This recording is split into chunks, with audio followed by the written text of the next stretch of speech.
पार्वती की तपस्या विषयक दृढ़ता, उनका पहले से ही उग्र तप, उससे त्रिलोकी का संतृप्त होना तथा समस्त देवताओं के साथ ब्रह्मा और विष्णु का भगवान शिव के स्थान पर जाना। ब्रह्मा जी कहते हैं, मुनीश्वर, शिव की प्राप्ति के लिए इस प्रकार तपस्या करते हुए पार्वती के बहुत वर्ष बीत गए, तो भी भगवान शंकर प्रकट नहीं हुए।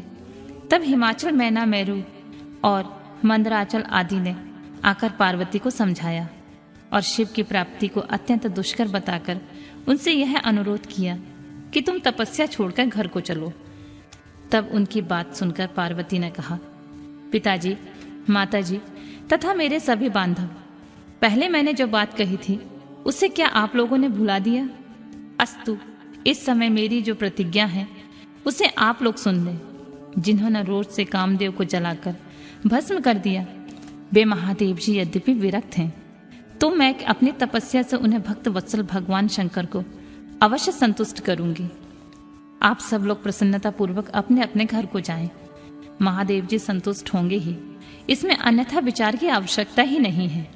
जिन्होंने कामदेव को जलाया है, जिन्होंने इस पर्वत के वन को भी जलाकर भस्म कर दिया है, उन भगवान शंकर को मैं केवल तपस्या से ही यहाँ बुलाऊंगी। महाभागगण, आप यह जान लें कि महान तपोबल से ही भगवान सदाशिव की सेवा सुलभ हो सकती है।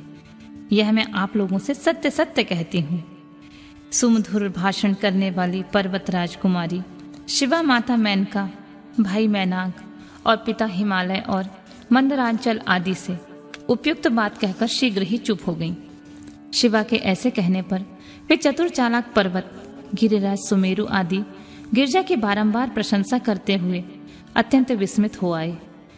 वे वहां से लौट गए। उन सब के चले जाने पर सखियों से घिरी हुई पार्वती मन में यथार्थ निश्चय करके पहले से भी अधिक उग्र तपस्या करने लगी।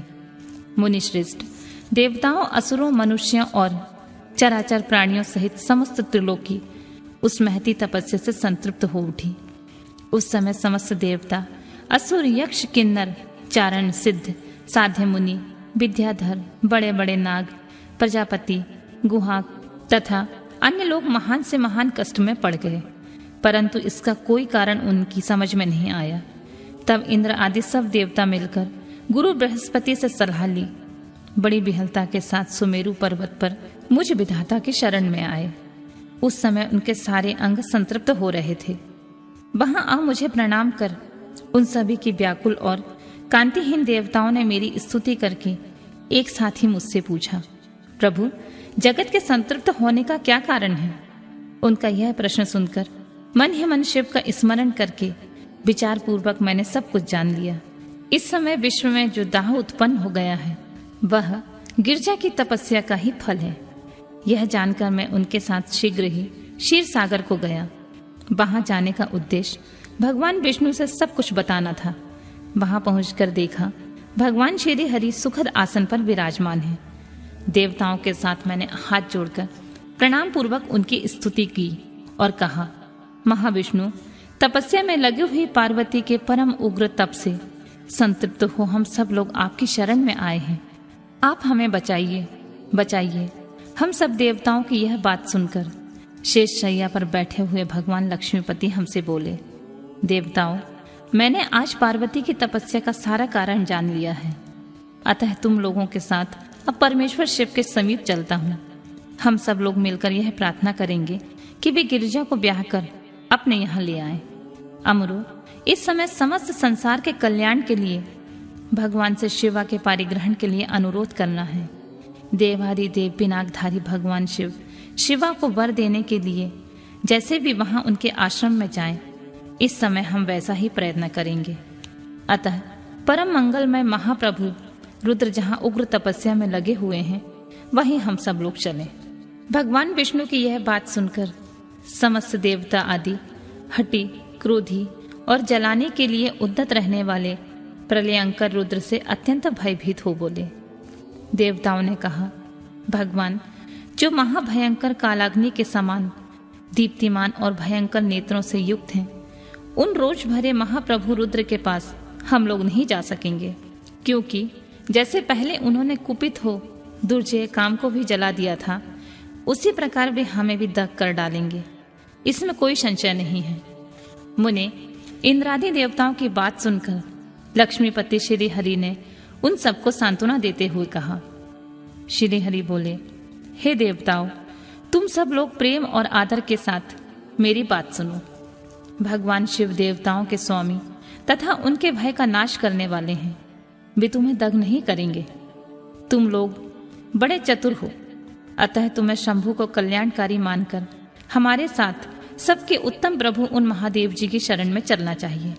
भगवान शिव पुराण पुरुष सर्वेश्वर, वर्णीय, परात्पर, तपस्वी और परमात्मा स्वरूप हैं, अतः हमें उनकी शरण में अवश्य चलना चाहिए।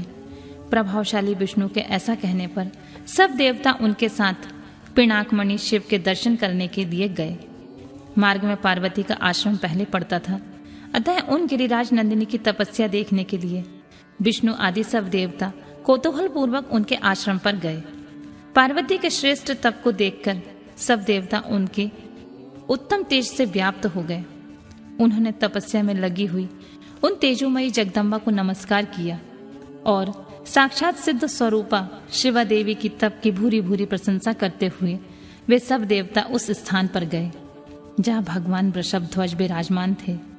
मुने, वहां पहुंचकर सब देवताओं ने पहले तुम्हें उनके पास भेजा और स्वयं वे मदन दहनकारी भगवान हर से दूर ही खड़े रहे। वे वहीं से यह देखते रहे कि भगवान शिव कुपित हैं या प्रसन्न। नारद, तुम तो सदा निर्भय रहने वाले और विशेषतः शिव के भक्त हो, अतः तुमने भगवान शिव के स्थान पर जाकर उन्हें सर्वथा प्रसन्न देखा। फिर वहां से लौटकर तुम श्री विष्णु आदि सब देवताओं को भगवान शिव के स्थान पर ले गए। वहां पहुंचकर विष्णु आदि सब देवताओं ने देखा भक्त वत्सल भगवान शिव सुखपूर्वक प्रसन्न मुद्रा में बैठे हैं। अपने गणों से घिरे हुए शंभु तपस्वी के रूप धारण किए हुए योग पट्ट पर आसीन थे। उन परमेश्वर स्वरूपी शंकर का दर्शन करके मेरे सहित श्री विष्णु तथा अन्य देवताओं, सिद्धों और मुनीश्वर ने उन्हें प्रणाम करके वेदों और उपनिषदों के सूत्रों के द्वारा उनका स्तवन किया।